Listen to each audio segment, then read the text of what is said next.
శ్రీమాత్రే నమః. Welcome to వార్తాలి స్పిరిచువల్. నరఘోష దృష్టి దోషాలు పోగొట్టే వారాహిదేవి ఈ నవరాత్రులు ఎంతో ప్రత్యేకం. శ్రీ విద్యా సాంప్రదాయం ప్రకారం మనకు 4 ముఖ్య నవరాత్రుల్లో ఆషాఢంలో వచ్చే వారాహి నవరాత్రి ఒకటి. ఇది గుప్త నవరాత్రి. వారాహిదేవి లలిత పరాభట్టారిక సేనాని. లలిత రథ గజ తురగ సైన్య బలాలు అన్నీ వారాహి ఆధీనంలో ఉంటాయి. ఈ వారాహి నవరాత్రులు ప్రారంభం కానున్న శుభ సందర్భంగా వారాహిదేవి గురించి ఇప్పుడు మనకు తెలుసుకుందాం. వారాహి అమ్మవారి నవరాత్రి పూజ. వారాహిదేవి లలిత పరాభట్టారిక సేనాని. దేవి భాగవతం, మార్కండేయ పురాణం, వరాహ పురాణం వంటి పురాణాలలో అమ్మవారి ప్రసక్తి కనిపిస్తుంది. పూర్వం హిరణ్యక్షుడనే రాక్షసుడిని సంహరించి భూలోకాన్ని ఉద్ధరించిన విష్ణువు అవతారమే వరాహమూర్తి. ఆ వరాహమూర్తికి ఉన్న స్త్రీతత్వాన్ని వారాహి అంటారు. వారాహి నవరాత్రులు ఎప్పుడు ఎక్కడ స్టార్ట్ అవుతున్నాయి అనే విషయాలు కూడా మీకు చెప్తాను. నరఘోష దృష్టి దోషాలను పోగొట్టే వారాహిదేవి.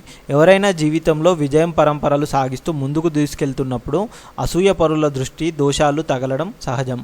అలాంటి దృష్టి దోషాలు, నరఘోష, మానసిక వ్యాధులు, సమస్యలు, పిశాచ పీడా భయాందోళనలు వంటివి తొలగి పోవడానికి వారాహి మాత పూజ చాలా విశేషమైనది. కీర్తి విజయాలను అందించే వారాహి. వారాహిదేవిని పూజించడం, వారాహి నవరాత్రులు చేయడం వలన మనం చేసే పనుల్లో అభివృద్ధి కలిగి సమాజంలో కీర్తి గుర్తింపు పొందవచ్చు. అలాగే అనుకున్నది అనుకున్నట్లుగా జరిగి విజయకేతనం ఎగరవేయాలంటే వారాహిదేవిని ఆశ్రయిస్తే సత్ఫలితాలు ఉంటాయని పెద్దలు, గురువులు చెబుతున్నారు. వారాహి స్వరూపం.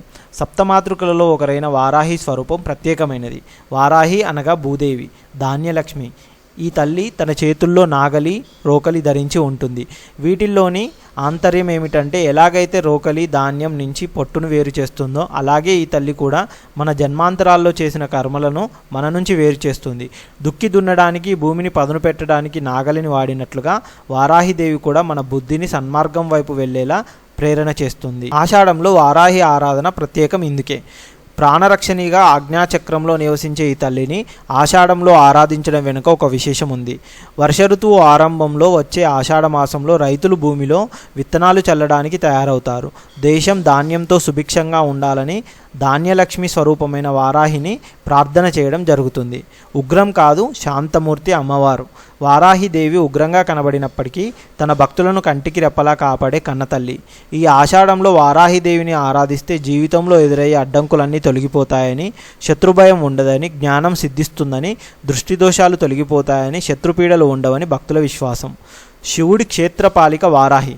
సాధారణంగా అనేక ఆలయాలకు క్షేత్రపాలికుడిగా పరమశివుడు ఉండడం మనకు తెలుసు. కానీ మోక్ష ప్రదేశమైన కాశీకి క్షేత్రపాలికగా వారాహిదేవి అవతరించి ఉంది. కాశీ పట్టణంలో అమ్మవారు నీలిరంగులో దర్శనమిస్తుంది. వరాహ రూపంలోనే 6 చేతులు, శంకు, సుదర్శన చక్రాలతో, శిరస్సు పైన చంద్రవంకతో దర్శనమిస్తుంది. బృహదీశ్వరునికి కూడా క్షేత్రపాలిక.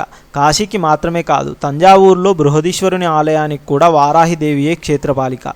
ఈ ఆలయంలో అమ్మవారు నల్లని రాతితో వరాహముఖంతో నిండుగా ఉగ్రరూపంలో దర్శనమిస్తుంది. ఈ రూపాన్ని చూడాలంటే ఎన్నో జన్మల పుణ్యం ఉండాలని దేవి ఉపాసకులు అంటుంటారు. పరమపవిత్రమైన వారాహి నవరాత్రులను మనమందరం కూడా భక్తి శ్రద్ధలతో జరుపుకుందాం. అమ్మవారి అనుగ్రహంతో సకల విజయాలను పొందుదాం. పైన తెలిపిన వివరాలు కొందరు నిపుణులు వివిధ శాస్త్రాల్లో పేర్కొన్న అంశాల ఆధారంగా అందించినవి మాత్రమే. అంతేకాని వీటిలో ఎలాంటి శాస్త్రీయ ఆధారాలు లేవనే విషయాన్ని పాఠకులు గమనించాలి. దీన్ని ఎంతవరకు విశ్వసించాలనేది పూర్తిగా మీ వ్యక్తిగత విషయం. కానీ అమ్మవారిని నమ్మి కొలిసిన వారికి మాత్రం కొంగు బంగారం అవుతుందని చెప్పేసి చాలామంది పండితులు, పెద్దలు, పూజ్యులు కూడా తెలియజేశారు. ఈ సంవత్సరం కనుక చూసుకున్నట్టయితే వారాహి నవరాత్రులు మనకు జూన్ 25 అమావాస్య అవుతుంది. జూన్ 26 నుంచి ఆషాఢ మాసం ప్రారంభమవుతుంది. జూన్ 26 నుంచి మనకు వారాహి నవరాత్రులు అనేది ప్రారంభమవుతుంది. జూలై 4 వరకు వారాహి నవరాత్రులు అయితే మనకు ఉంటాయి. ఇంకా వారాహి అమ్మవారి పూజలు, ప్రత్యేకతల గురించి, అంతేకాకుండా ఇతర దేవతల పూజలు, ప్రత్యేకతల గురించి తెలుసుకోవడానికి మా ఛానల్ని సబ్స్క్రైబ్ చేయండి, షేర్ చేయండి, కామెంట్ చేయండి. ఓం శ్రీమాత్రే నమః.